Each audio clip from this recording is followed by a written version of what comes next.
So this week I had a buyer ask me a question about a Pokemon card, and you know what we always say when a buyer asks a question? That's a sign that maybe you shouldn't do the sale. Then, as soon as they got the card, they sent me a message through eBay, and they said, hey, the card, it didn't look like I thought it would. But they didn't want to return, so what did they want?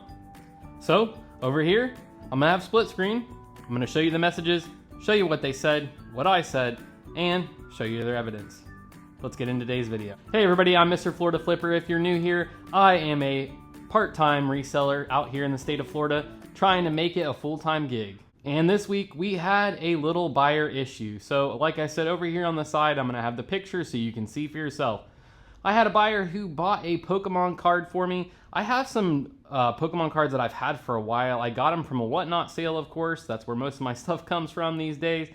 And I've had them for about a year, and I just never got around to listing them. I do also collect Pokemon cards, so I was thinking kind of maybe about keeping them, but they're Japanese cards, and it's just not something that I'm really into.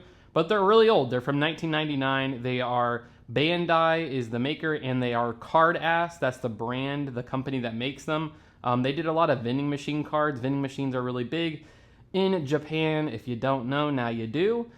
But yeah, so they're a little bit older cards. I'll actually bring you a couple and I'll show you what they look like. So just to kind of show you so you know what I'm talking about now, obviously the sale will be over here, but I just wanted to show you these are the cards that I'm selling. I have about 20 or 30 of these.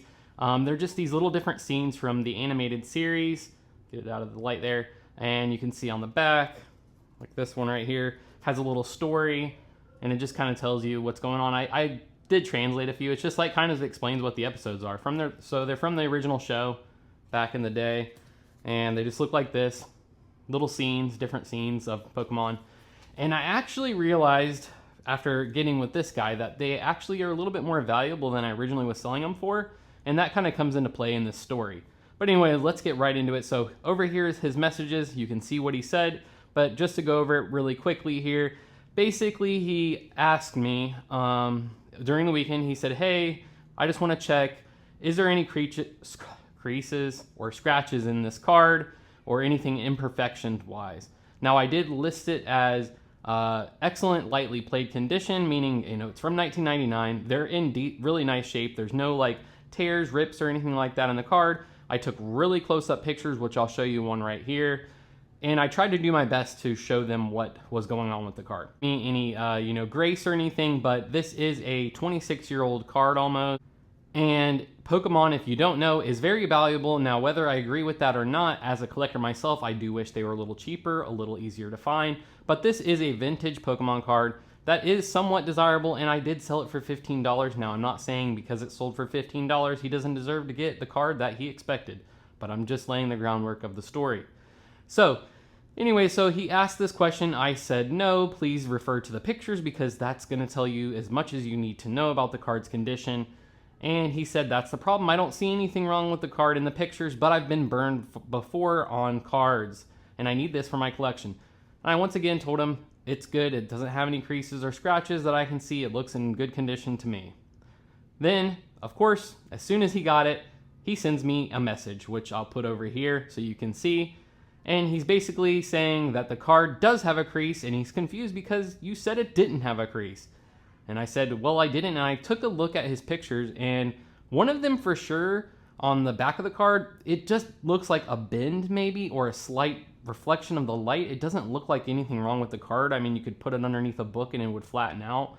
Now the other one, I do see what he's talking about. There is a slight crease in the corner of the card. I looked at my pictures and I could not see it myself, but that doesn't mean that it wasn't there. I'm not saying the buyer is lying. I'm just saying that what he was asking about was a little bit over the top for a $15 card. Now, if this was a PSA, or if I was saying this is an excellent near mint condition card, and it wasn't 26 years old, and also I was selling it for like $50, I could understand him being very critical of the card.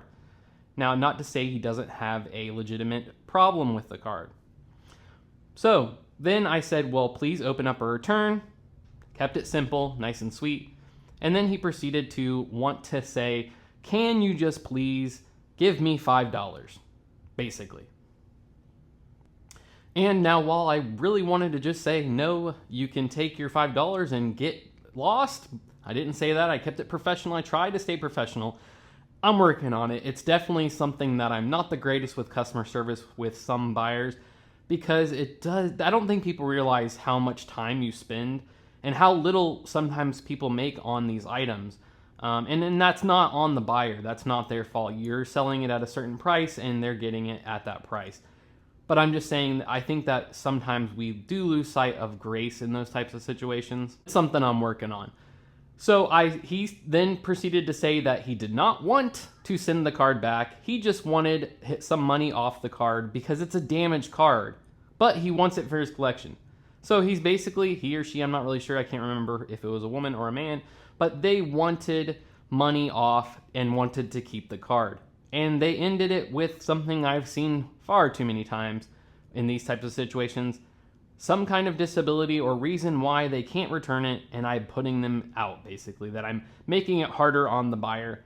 And that's not what we want to do. But you do, as a buyer, especially as a new reseller, you must suck up your pride and ask them to return it. Do not give anyone a discount on an item after they've been delivered if they're saying something's wrong with it.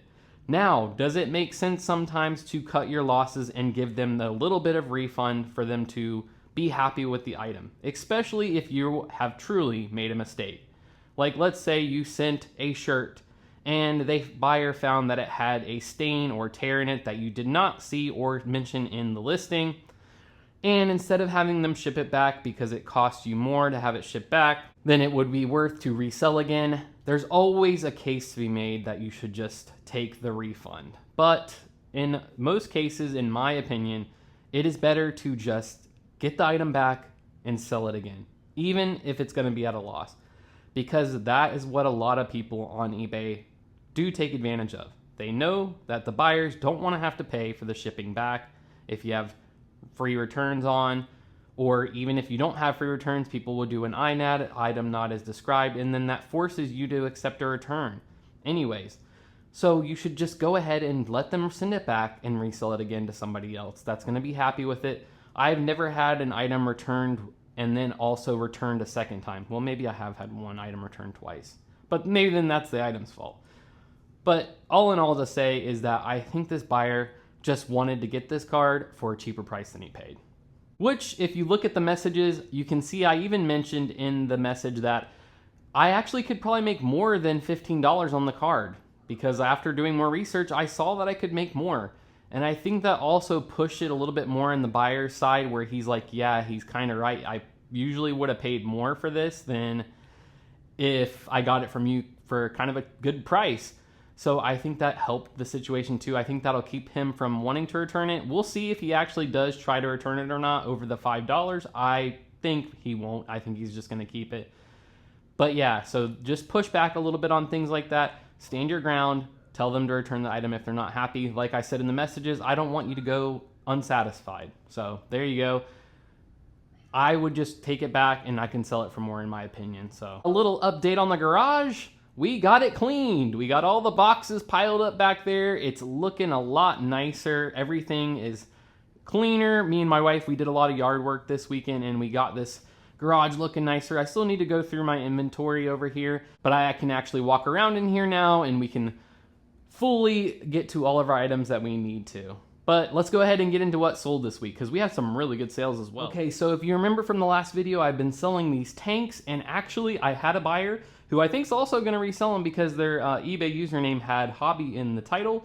And I think after looking into them a little bit more in depth, I sold them for a little bit too cheap maybe. But that's okay, because if it's sold and I made money on it, so that's nice. This came from my Whatnot guy, and I actually will throw up a picture of the tank if you didn't see it from the last video, because these, almost dropped it, are completely sealed, new in box. These tanks right here, but I will pop up a picture. I sold two. There's two tanks in each box, and I sold both boxes for $1.99 and 98 cents, I think. But I kind of did make a mistake here, and why I say I sold them too cheap is because when I listed them, I usually do volume pricing for my items if I have more than one, just to help get rid of them, especially if it makes sense. Somebody might want to buy two, you never know. And I had 4 of these, but I didn't realize I always usually do. So if I have 2, I do 5% if you buy 2. And then if you buy 3, I do 10%. And then if you buy 3 or 4, in this case, you would get 15% off. But I didn't change it, and it was at the eBay's normal where they keep it at 10, 15, and 20%. So I sold all 4 for 20% off, basically giving him or her 1 tank for free. So unfortunately, I lost $40. Not lost, I wouldn't say. I sold them all to one person, so I will save money on the fees a little bit. All in all, if I would have sold all of them separately, I made $30 less I calculated it out, than if I would have sold them all each individually. So yeah, so it isn't as bad as the 40 because of the fees and the shipping. But yeah, so we sold all of those. We're happy for it, $199. I'm not going to complain. I hope he enjoys them, and hopefully he can resell them. The reason I'm saying he might resell them is because I did end up seeing that none were sold exactly like this, but there were several listed in the $70 range. So I think I just had a good deal, and that's why he bought mine first. And they didn't take long at all to sell. I think I had them listed less than 2 weeks. And with that sale, I haven't fully totaled everything out for that sale, what I will make in profit. But with that Whatnot Connect, that was our second buy. That came from our second buy that we did with our Whatnot guy. And we spent $334 and some change. And with this, a rough estimate, we will be only about $50 away from profit. And we still have these nice Dinky Toys cars that I think I have listed for about $30 each. I have 3 of those. I have a couple more pairs of shoes, and I think there's some other items around here. So we should be in the profit shortly. We actually sold 2 other Pokemon cards, and we sold this Super Mario Odyssey game. This is just from our personal collection, or not collection, but just our games. My wife got this, and she beat it a couple of times over, and we just haven't played in a while. So we went ahead and sold it so you can have some money for the next game, right? So we sold this for $40, free shipping. Speaking on Pokemon, here's those Pokemon cards. So we sold this one for $29.99, and I think I could have got about $40 to $50 on this, probably $50. Just because it's Misty, and Pokemon people, they love Misty, and it's also got her Togepi and Psyduck, and those are 2 beloved characters from the Pokemon verse, if you're familiar with them. But yeah, we sold it for $29.99. Like I said, this was when I wasn't really realizing, like the guy that I sold the $15 one, that these have a little bit more value. Now this one especially has a little bit more value just because of the subject matter. And the reason why I didn't really know prices is because I couldn't really find anything out there about these. There's a few out there, but they're not really very many sales, nor is there much information about it. They're Japanese, they're from a long time ago, and they're not like the super collectible Pokemon that you would normally see, like their standard Pokemon cards. But the second one we sold was this Squirtle Turtle Squad card. This one sold for, I think, $13, and they paid shipping. Now I'm trying this again. I've done it in the past. If you've seen an older video from like a year ago, I think I talked about this, but I used to use, and now I'm trying to use it again, the USPS, the eBay offers. It's their tracking for envelopes. So when you send like a single card or a few cards, I think you can send like the maximum is like, I would say like 5 cards, maybe 10. Because it's by the envelope's thickness. But yeah, so we sold one of these for $13, plus they paid like 78 cents shipping or something like that, or $1.36. But basically what it is, it's a little QR code on the actual envelope, or on the barcode. When you print out the label, it has a little barcode on it. And when it goes through the USPS's system, their scanners will pick it up and basically gives it tracking through the system. It's not very reliable, and also you do not get a delivery scan, nor do you get like an initial confirmation scan that you've shipped it. It's only if the machine and the envelope is facing the right way, so the machine can scan it, and it gives it an update as it goes through the system.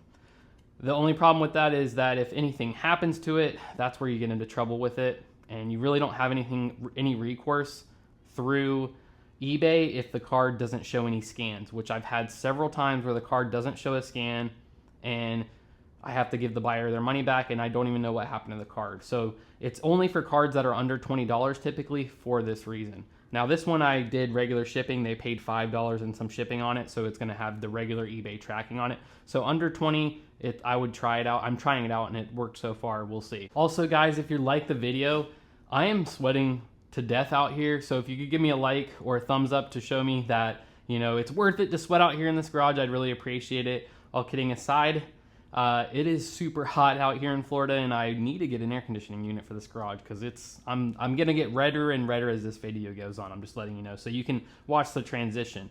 Next item, I went ahead and grabbed these because they were up here in my remote boxes, which we actually had a decent remote sale. This Sony remote right here sold for $19.99. You know, these are my bread and butter. It's one of the things I enjoy doing, which probably normal people wouldn't enjoy doing, but cleaning remotes and selling them on eBay.